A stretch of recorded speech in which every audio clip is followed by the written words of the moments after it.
Mes très chers amis, on est Parashat Tesavé, Medaber Israël Chaviv Ranana. On est en 5785 et Purim, Bezrat Hashem n'est pas ce vendredi ce qui vient, mais le vendredi d'après. À Purim, on a une coutume tout à fait exceptionnelle, c'est de se déguiser. Se déguiser, ça veut dire porter des habits qui ne sont pas nos habits de coutume. Et c'est l'occasion de se poser la question, nos habits, quelles sont leurs fonctions?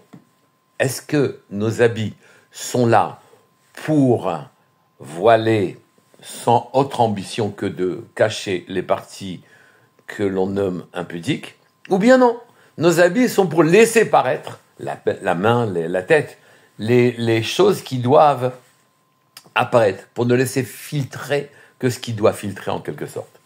Et les habits du Kohen Gadol, il en portait 8 dans le Kodesh et seulement 4 dans le Kodesh HaKodashim. Ces habits, les Chachamim disent que chaque habit avait une fonction particulière.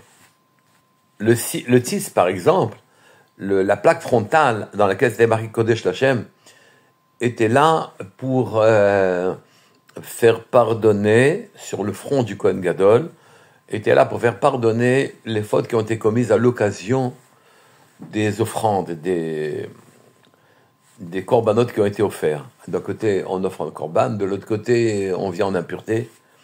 C'est bizarre. D'autres habits réparent les fautes du Lachon Hara, etc. Quelles sont les fonctions, la fonction de chaque des habits du Kohen Gadol? Les Chachamim disent que les habits sont là pour filtrer. Filtrer quoi? En vérité, toute notre abondance vient du Mishkan, vient de la tente d'assignation, de l'endroit où était allumée la menorah, étaient apportés les pains d'assignation, et où le Kohen Gadol parlait avec Akadosh Baruch Hu.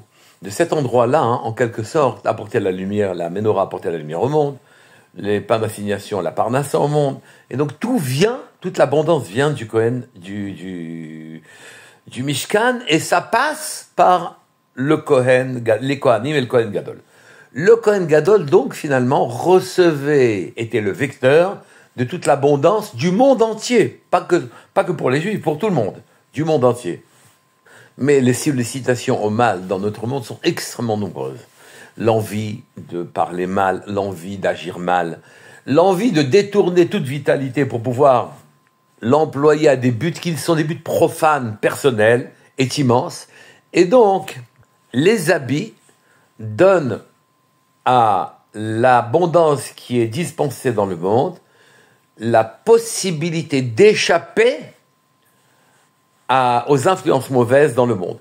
En quelque sorte, il leur donne les habits, il donne à l'abondance la possibilité de filtrer cette abondance de manière à ce qu'elle puisse rester autant que faire se peut, conforme à celui qui est le responsable de cette abondance, Akadosh Baruch Hu. Voyons les choses plus précisément.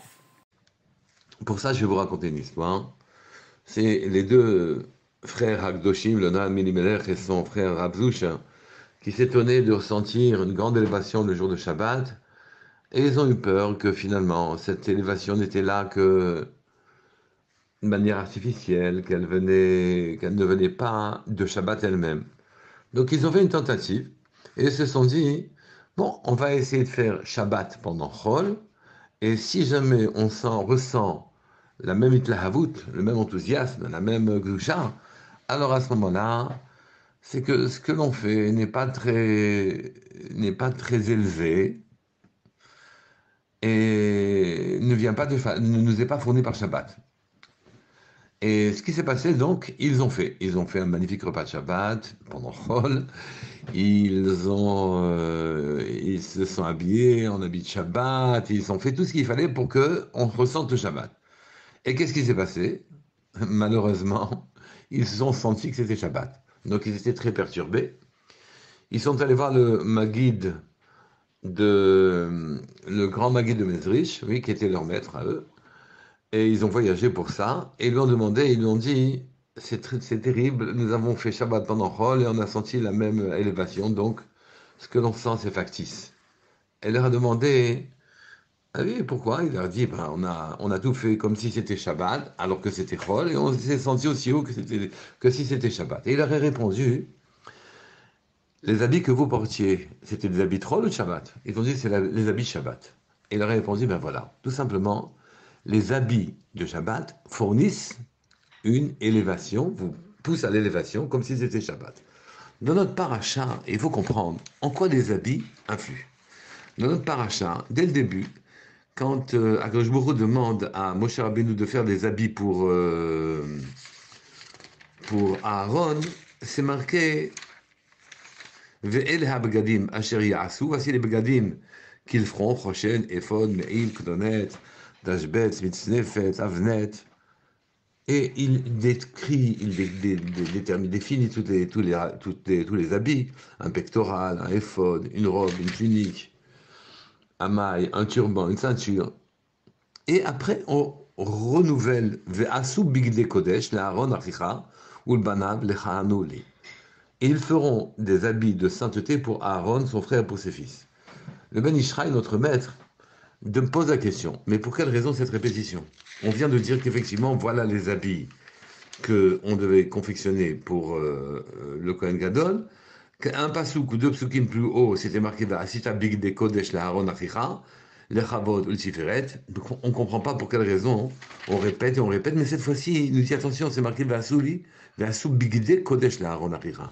Comme si les habits, il y avait deux manières de les confectionner. Des habits normaux, même magnifiques, mais pour qu'ils aient une dimension de Kodesh, il faut qu'ils aient une doucha, il faut y mettre une kavana, des kavanas. Donc on est en train de s'ouvrir au fait que nos habits sont là, mais ils s'investissent d'une certaine kavana. C'est marqué juste après dans le pasuk, Ven mikru et hazaav, trelet, vergama, vetolat shani, veshmoshzar. Et les chachamim expliquent qu'ils prenaient tous ces documents, de l'or, de la laine, azur, du pourpre, de l'écarlate, ainsi que le lin. Ils prenaient tous ces éléments-là qui leur permettaient de confectionner et on leur faisait une confiance totale. Ils mettaient toute leur émouna dedans. Un peu plus loin, c'est marqué à propos du Meil. Ve asita et Meil haephod.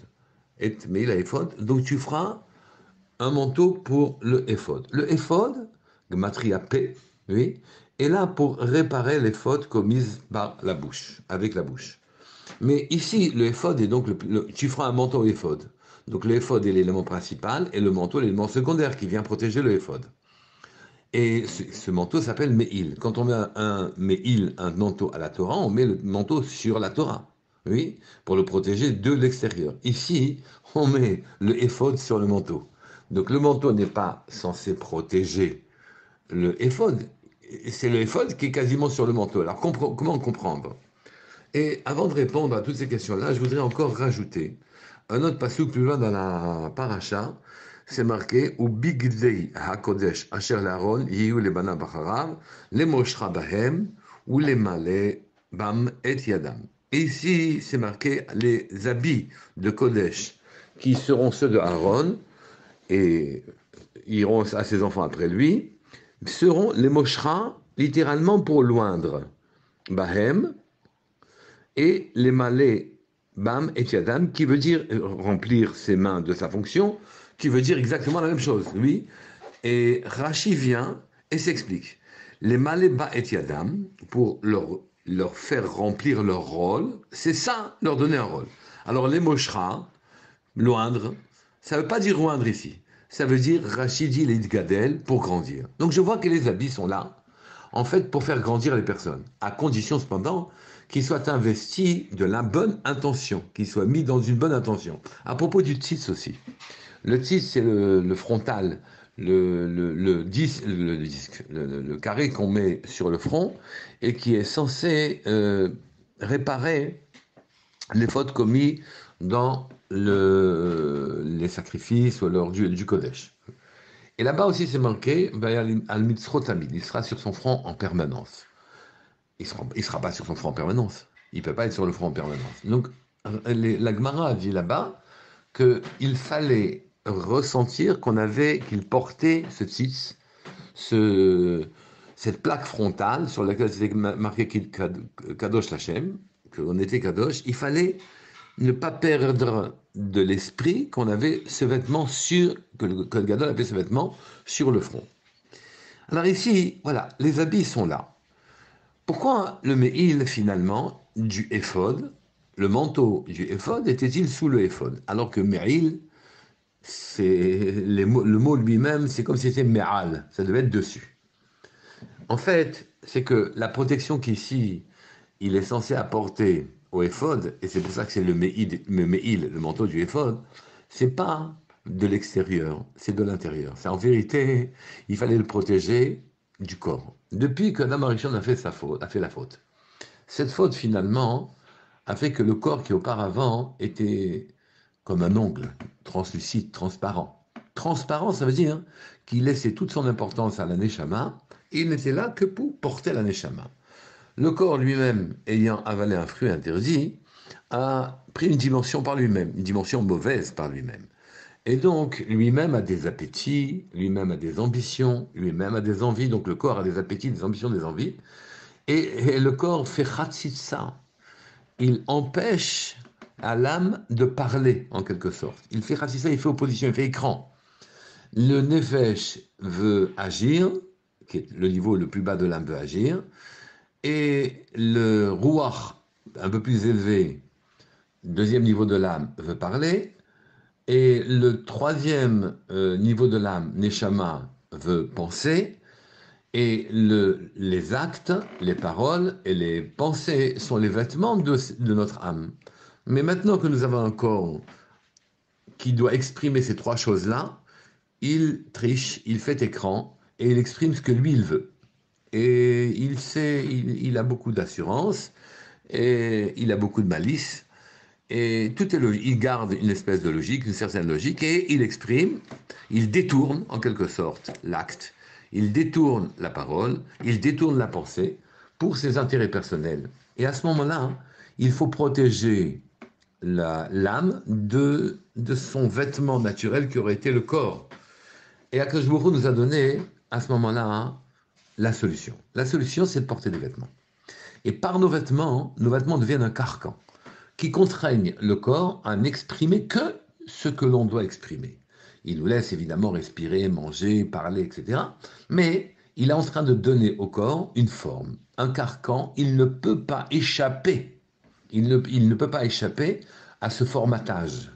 Le vêtement, quand il est animé d'une bonne kavana, si je puis dire, alors donne le droit au corps de faire ce qui est bon pour lui et lui enlève au corps le droit de faire ce qui n'est pas bon pour lui ou pour sa neshama, de manière générale. Les vêtements sont un corps de substitution et ils expriment, ils formatent, ils mettent le corps dans une équation dans laquelle il ne peut pas faire ce qu'il veut, faire n'importe quoi. Et c'est à ça que sert le vêtement. Et c'est pour ça que les Bigdei Kodesh avaient des vertus que non pas que le corps n'avait plus. Le corps qui était là pour exprimer la neshama n'exprimait plus ce que la neshama devait exprimer. Mais aujourd'hui, par exemple, le corps exprime, excusez-moi, les vêtements exprime, modifie modifie l'influence que le corps aurait dû avoir. Il l'enferme, il l'emprisonne, il le met en équation et ne lui permettent de ne faire que ce qui doit être fait. Mais ce qui est valable pour le Kohen Gadol, naturellement, est valable pour nous tous. Le vêtement est là pour nous faire grandir. Je m'explique. Quand ensuite, ici, dans la paracha, le dernier passage que je vous ai cité, qui dit que les habits étaient donnés au Kohen Gadol, les habits de Kodesh étaient donnés au Kohen Gadol, les Moshra. Rachid dit les Gadel. En fait, les habits sont là pour le faire grandir, car le corps par lui-même qui désormais affirme sa nudité, ne permet plus à l'âme de pouvoir dire ce qu'elle doit dire, faire ce qu'elle doit faire, penser ce qu'elle doit penser. Et pour ne pas qu'on pense à des mauvaises choses, qu'on ne dise pas des mauvaises choses, qu'on ne fasse pas des mauvaises choses, à ce moment-là, hein, le vêtement est un carcan pour le corps lui-même et un corps de substitution qui met le corps dans l'équation dans laquelle il doit être. Voilà à quoi servent nos vêtements. À quoi servent nos vêtements?